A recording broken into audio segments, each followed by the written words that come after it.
जय श्री कृष्ण दोस्तों। आज मैं आप लोगों को प्रेमानंद जी महाराज के बारे में बताने जा रही हूँ। उनकी जीवन की सत्य घटना के बारे में बता रही हूँ। दोस्तों, कभी कभी जीवन में ऐसे मोड़ आते हैं जब सारे द्वार बंद हो जाते हैं और कोई उत्तर नहीं मिलता।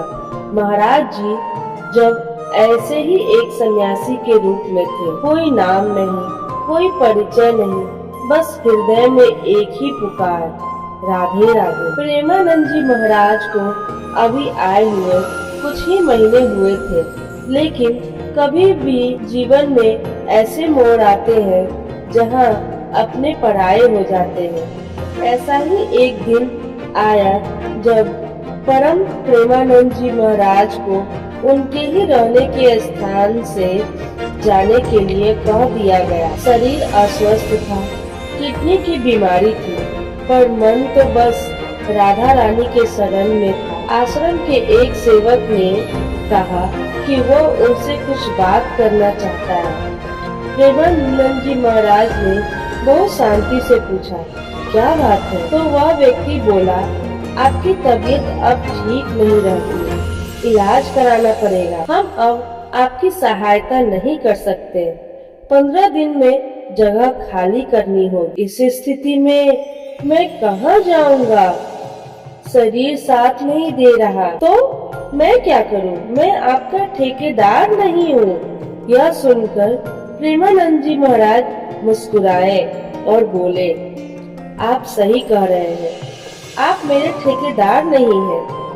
मेरा ठेका तो केवल भगवान है। और फिर प्रेमानंद जी ने कहा, 15 दिन नहीं, मैं यह स्थान 15 मिनट में खाली कर दूंगा। और वह चले गए बिना शिकायत, बिना क्रोध, केवल ईश्वर पर पूर्ण विश्वास के साथ। क्योंकि जब मनुष्य सब खो देता है तब परमात्मा सब बन जाते हैं। और वही इनकी लीला है, जो अपने भक्त का हर कदम खुद संभालते हैं।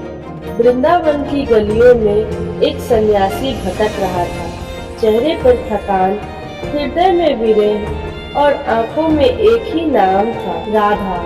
ना कोई गुरु, ना कोई आश्रय, ना कोई अपना, सिर्फ एक ही पुकार थी भीतर से, लाडली जो तुम मुझे अपना लो।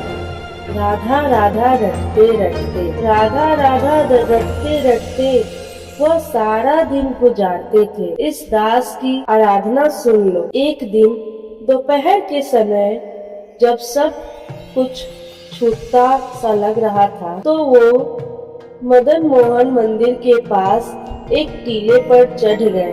वहां बैठकर विरह से भरे हृदय से लाडली रानी से विनती करने लगे, हे राधे, अगर आप सच में मेरी है तो इस वृंदावन में बस एक कोना दे दीजिए, जहां मैं आपकी चरण रज में यह जीवन बिता सकूं, वरना आज की रात बनारस लौट जाऊंगा। उस टीले पर बैठकर उन्होंने अपना हृदय जैसा बहा दिया। नमी थी, आंखों में नमी थी, पर मन भीतर से बिल्कुल टूट चुका था। राधा राधा रटते रटते वह पूरा दिन वहीं बैठे रहे। कुछ देर वहां बैठकर रहने के बाद वो धीरे धीरे नीचे उतर आए। मन ही मन सोच रहे थे कि जब रहने का कोई व्यवस्था नहीं है तो अब मुझे आज रात की ट्रेन से बनारस लौट जाना होगा। वो यही सोच रहे थे कि अचानक एक प्यारी सी लाली, एक छोटी सी बालिका उनके सामने आ खड़ी हुई। गौर वर्ण और आंखों में एक ऐसी मासूम रोशनी, वो उनके आसपास खेलने लगी, मुस्कुराती रही और बोली, बाबा जाओगे, बाबा जाएगो, बाबा जाएगो। कुछ क्षणों तक वह लाली उनके आसपास खेलते रही, कभी उनकी ओर देखकर मुस्कुराती, कभी जमीन पर फूलों को देखती, और फिर जैसे ही आई वैसे ही अचानक ओझल हो गई। उन्होंने पलटकर देखा, आसपास नजरें दौड़ाई पर वह कहीं नहीं थी, न गली में, न मंदिर के द्वार पर, न किसी पेड़ के ओट में। जैसे हवा में समा गई हो, जैसे कोई सपना था पर मन गवाही नहीं दे रहा था। यह कोई साधारण बालिका नहीं थी। प्रेमानंद जी ने आसपास के रहने वाले कुछ साधुओं से पूछा, बाबा क्षमा करें, अभी यहाँ एक छोटी सी लाली आई थी, क्या आप जानते हैं वो कौन थी, कहाँ से आई थी? और फिर जैसे ही मेरी नजर हटी वह गायब हो गई। लड़की, यहाँ बाबा, यहाँ कई दिनों से कोई बच्चा नहीं आया। नहीं बाबा, वो मुझे ही देख रही थी, मुस्कुरा रही थी। आपको भ्रम हुआ होगा, शायद यह इलाका तो विरक्त साधुओं का है, कोई परिवार तथा कोई बालिका नहीं रहती।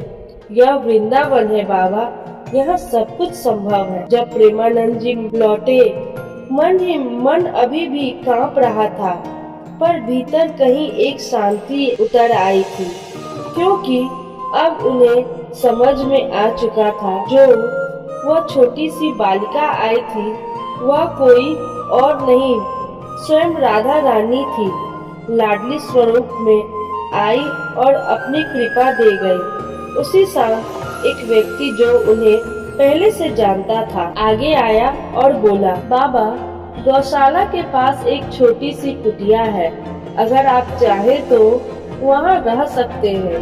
न कोई मांग, न कोई प्रयास, बस राधा रानी की कृपा से वह स्थान मिल गया। अब उन्हें समझ आ चुका था, वह साथ तब भी थी, हर क्षण थी, बस दिख नहीं रही थी। जब भूख लगी थी, कोई अचानक आकर रोटी दे गया। जब बारिश में भीगने लगे, कोई चुपचाप चादर रख गया। जब कोई बोलने वाला नहीं था, तो दीवार पर राधे राधे लिखा गया।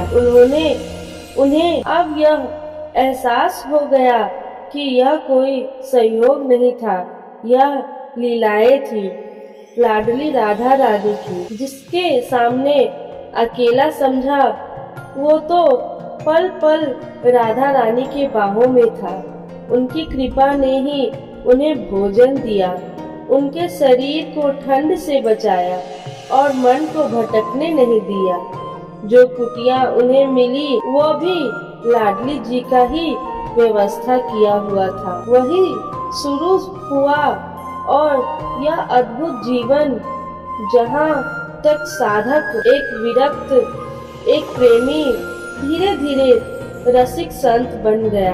प्रेमानंद जी ने जीवन भर किसी से कुछ नहीं मांगा, केवल लाडली रानी से प्रेम किया, और वही प्रेम आज भी लाखों हृदयों को अपनी शरण में खींचता है। वह केवल साधु नहीं है, वह लाडली रानी के प्रेम के साक्षात उदाहरण है। उनका जीवन आज भी हमें यह सिखाता है कि जब कोई सब कुछ छोड़ देता है, तब राधा रानी सब कुछ बन जाती है। जय श्री राधे, जय लाडली रानी, और कोटि कोटि वंदन उस जीवित संत को, श्री प्रेमानंद जी महाराज को, जो प्रेम को जी रहे हैं और प्रेम बांट रहे हैं। जय श्री कृष्ण।